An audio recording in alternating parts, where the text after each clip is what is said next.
Hey guys, I'm Sage Valentine and I'm back to do another review of The Walking Dead. This time I'm going to review Season 6, Episode 11, entitled Knots Unite. So I figured Rick and Michonne's relationship was not going to take precedence over everything else that's going on, not only in this episode, but what will happen in future episodes. I like how they basically made us and the characters come to terms with it, face it, and then move on. And in no way was Michonne or Rick weaker because of this. Like, Michonne was still badass, still killing zombies, still had Rick's back, and Rick, of course, as we saw, was still able to kill Ethan on top of killing those walkers and kicking butt and taking names.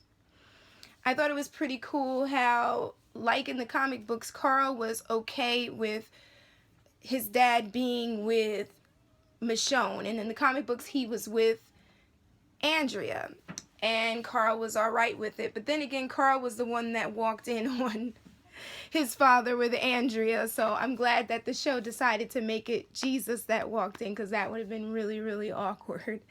As far as Abraham goes, he clearly made his decision. Now I'm waiting to see how it's going to play out in the show. But remember, Sasha basically said that she doesn't want to get with Abraham until he gets his affairs in order, i.e. breaks up with Rosita, because in the comic book it's a hot mess. And he does not tell Rosita that it's over.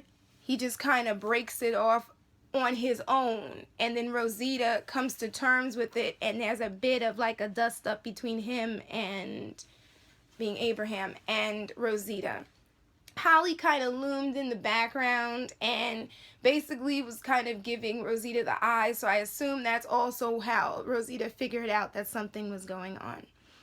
Now let's talk about Jesus and the Hilltop. Yes, the world outside of Alexandria is big. It's even bigger than the Hilltop, but we're just going to focus on the Hilltop now because we're going to see another world soon. And they haven't announced who's going to play Ezekiel, but apparently he's going to pop up this season, and I can't wait to see him. Okay, that's the rumor.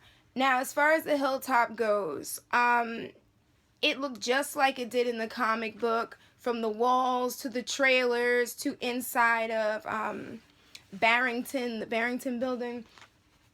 As far as the amount of people that live at the Hilltop, in the comic book, it looked like over 200 people.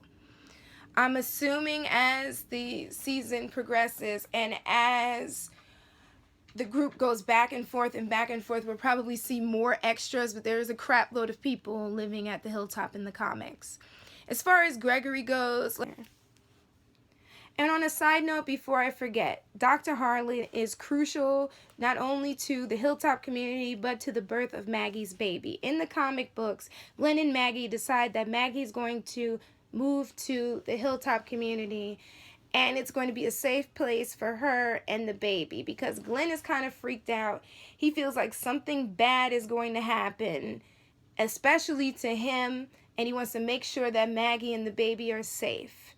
Now, does that mean, given that Dr. Harlan was introduced so early, does that mean that Glenn is going to die? I have no idea, but it's not looking good at all. And the African-American woman that they also introduced, and she had a bit of a speaking part, and then there was a part at Hilltop whereas she was washing some type of red top or something, and Dr. Harlan brought her some water, and she kind of smiled at him. I believe that she is one of the comic book characters known as Brianna, and Brianna and Maggie are like this. Brianna is Maggie's confidant. They're cool together, and she also lets Maggie know about Gregory and not to trust him because he's a bit of a slime ball and a sleazeball, as well as the fact that she babysits Maggie and Glenn's child. Okay, so peep this. One of my followers on Tumblr was saying that she was getting governor vibes from Gregory.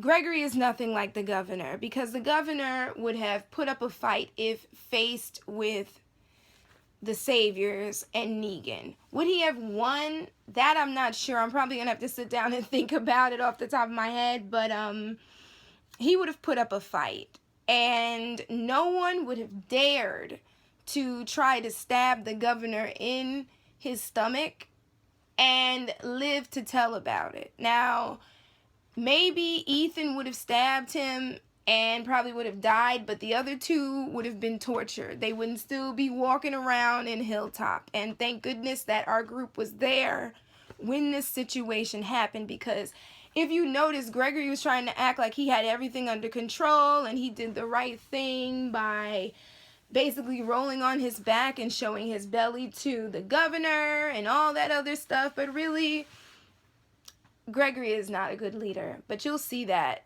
as the story progresses. Now, as far as Maggie being a good leader and Maggie being a great negotiator, she definitely is. And she definitely called Gregory's bluff and basically forced his hand, and he had to give more than half of Hilltop supplies to Rick and the gang so that would be the payment for them going after Negan and the Saviors. And you're probably saying, oh, that's a lot of stuff. The Hilltop doesn't have that much stuff. They do. They definitely do, because they are a pretty self-sufficient community. Also, you need to understand that we have only seen a handful of the people that live at the Hilltop. In the comic books, there are over 200 people living at that place. So that fight between Rick versus Ethan did happen in the comic books. The only thing is that the show made it a little bit more action-packed and dramatic, because pretty much Ethan stabbed Rick, and then Rick had to kill Ethan. Obviously, because Ethan was a coward, a traitor, and he was not going to stop despite anything that Rick said to him. But I did like that part whereas after Ethan was dead and Rick stood up, that woman hit him, and then Michonne hit that woman to let her know, don't ever do it again. That's my boyfriend. So clearly, for all the naysayers, Michonne is still badass. It's not going to change at all, even though she is Rick's girlfriend and everything. But my favorite part of that scene had to be the part where Abraham was getting choked by that guy whose name we didn't get because I don't remember hearing his name. And I believe it was Daryl that pulled the man off of Abraham. And to make a long story short, Abraham had this epiphany. He heard Sasha's voice as basically he was losing air, and when he sat up and Daryl was helping him up saying, are you all right? I think that was Daryl. Abraham said, oh, I'm doing just fine. I'm all right. And then we saw the necklace lying on the ground and the chain had broken, I guess, during the whole tussle. To me, that meant that Abraham had made his decision and that he wants Sasha, and that whole relationship between him and Rosita is just as broken as that chain. So in closing, Maggie and Glenn's baby ultrasound was a beautiful scene, and it was wonderful to see Abraham and Michonne and Daryl smiling at the little ultrasound picture. Unfortunately, that baby represents death. I hate to tell you guys, but it definitely does. Also, in case you missed it, Sasha said in the beginning of the episode that she decided to take on a new post. Now she's going to go and sit in the Watchtower, which is involved in a storyline in the comic books that also involved Andrea, and it's pretty interesting. I really like that story. Also, this whole Annie up, let's go get Negan thing is awesome in hindsight, but these folks don't know who they are about to face, what they are about to go through, and we don't know who is going to die. I really don't. I mean, all on social media, people keep saying that Daryl might meet Lucille, or the writers might decide to make Glenn meet Lucille the Bat, the way that he did in the comic books, or they might kill somebody that we're not even thinking of. This show is absolutely crazy, and I think that that is about it. You guys take care. I'm Sage Valentine. Don't forget to rate this video. Leave me your comments. Let me know what you thought of this episode in the season so far. And until next time, I'll see you next week. Bye, guys. Bye.